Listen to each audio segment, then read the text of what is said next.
Job chapter 7. Do not mortals have hard service on earth? Are not their days like those of hired labourers? Like a slave longing for the evening shadows, or a hired labourer waiting to be paid, so I have been allotted months of futility, and nights of misery have been assigned to me. When I lie down, I think, how long before I get up? The night drags on, and I toss and turn until dawn. My body is clothed with worms and scabs. My skin is broken and festering. My days are swifter than a weaver's shuttle, and they come to an end without hope. Remember, O God, that my life is but a breath. My eyes will never see happiness again. The eye that now sees me will see me no longer. You will look for me, but I will be no more. As a cloud vanishes and is gone, so one who goes down to the grave does not return. He will never come to his house again. His place will know him no more. Therefore I will not keep silent. I will speak out in the anguish of my spirit. I will complain in the bitterness of my soul. Am I the sea, or the monster of the deep, that you put me under guard? When I think my bed will comfort me, and my couch will ease my complaint, even then you frighten me with dreams and terrify me with visions, so that I prefer strangling and death rather than this body of mine. I despise my life. I would not live forever. Let me alone. My days have no meaning. What is mankind that you make so much of them, that you give them so much attention, that you examine them every morning and test them every moment? Will you never look away from me, or let me alone even for an instant? If I have sinned, what have I done to you? You who see everything we do. Why have you made me your target? Have I become a burden to you? Why do you not pardon my offences and forgive my sins? For I shall soon lie down in the dust. You will search for me, but I shall be no more. Job chapter 8.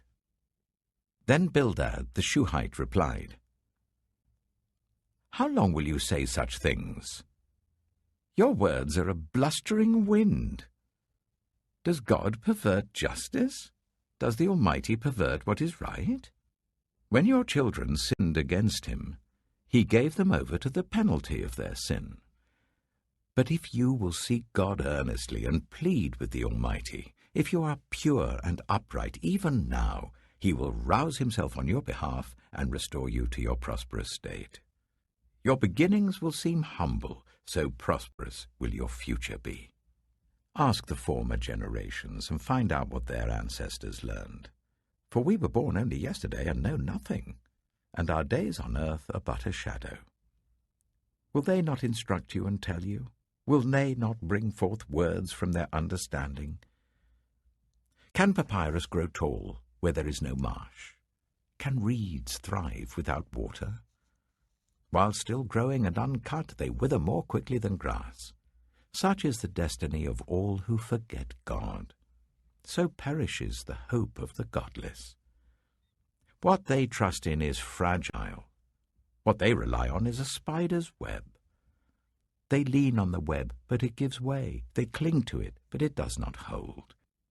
They are like a well-watered plant in the sunshine, spreading its shoots over the garden. It entwines its roots round a pile of rocks and looks for a place among the stones. But when it is torn from its spot, that place disowns it and says, I never saw you. Surely its life withers away, and from the soil other plants grow. Surely God does not reject one who is blameless, or strengthen the hands of evildoers.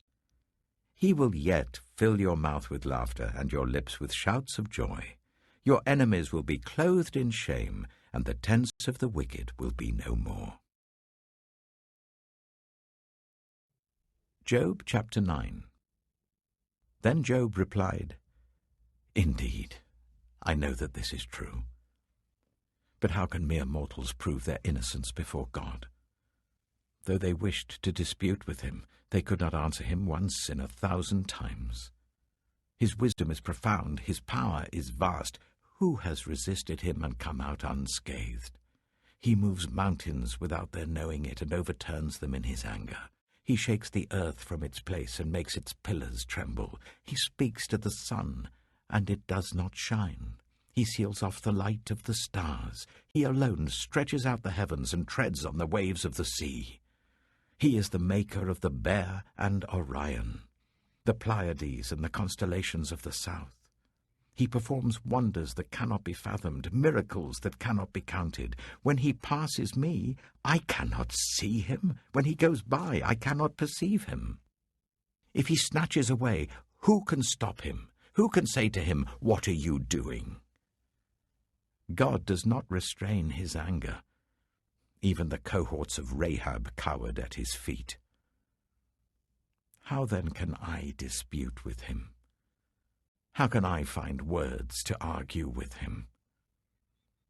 Though I were innocent, I could not answer him. I could only plead with my judge for mercy. Even if I summoned him and he responded, I do not believe he would give me a hearing. He would crush me with a storm and multiply my wounds for no reason. He would not let me catch my breath, but would overwhelm me with misery. If it is a matter of strength, he is mighty. And if it is a matter of justice, who can challenge him? Even if I were innocent, my mouth would condemn me. If I were blameless, it would pronounce me guilty. Although I am blameless, I have no concern for myself. I despise my own life. It is all the same. That is why I say he destroys both the blameless and the wicked. When a scourge brings sudden death, he mocks the despair of the innocent. When a land falls into the hands of the wicked, he blindfolds its judges. If it is not he, then who is it? My days are swifter than a runner. They fly away without a glimpse of joy. They skim past like boats of papyrus, like eagles swooping down on their prey. If I say, I will forget my complaint, I will change my expression and smile, I still dread all my sufferings, for I know you will not hold me innocent. Since I am already found guilty, why should I struggle in vain? Even if I washed myself with soap and my hands with cleansing powder, you would plunge me into a slime pit so that even my clothes would detest me. He is not a mere mortal like me, that I might answer him, that we might confront each other in court. If only there was someone to mediate between us, someone to bring us together, someone to remove God's rod from me, so that his terror would frighten me no more. Then I would speak up without fear of him. But as it now stands with me, I cannot.